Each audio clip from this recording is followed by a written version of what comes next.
Hi, my name's Jared, and me and my teammate Kienan have been working together to create this train station set in England amidst a wintry apocalypse. Me and Kienan will be going through the level, stating our concepts, research, and what our level came to be. With the starting room, we wanted to create a miniature version of the entire level outside, acting as a tutorial to allow the player to get to grips with what they're going to face. This includes the camera and the enemy that actually work, allowing the player to see what's going to be coming for them throughout the entire game. Also, we wanted to highlight some text to show the player what's going on and the backstory behind what they're going to be doing throughout the level, along with having interaction keys showing above the items.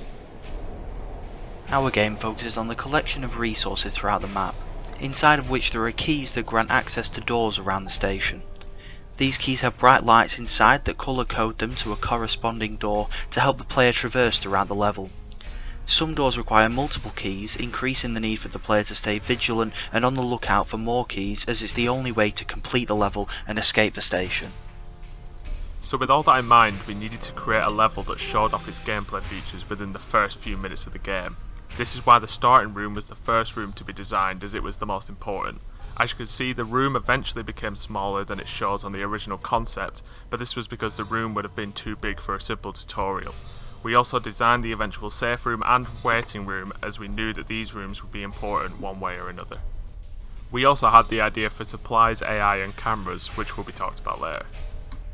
Eventually the idea of key cards were brought in, and with extra rooms, more supplies and enemies were added. Slowly but surely the designs changed and more rooms were added as the platform felt too open. The idea for roof access was made so that the player had a different way of traversing the map instead of being stuck within the train station the whole time. This would allow the player to see the wintry apocalypse firsthand. A train was then used to further the traversal, making every platform feel different than the other, and after a bit of rearranging we split the platforms into their own sort of level, enforcing the idea of differentiating platforms. So with the cameras and AI in place, we looked at some similar games to the brief. One game in particular that came up in discussion was Left 4 Dead 2, which had an addition of a safe room. We wanted our game to continue even after getting caught, which is when our version of a safe room was implemented, allowing the player to escape the AI, which resets them into their original place.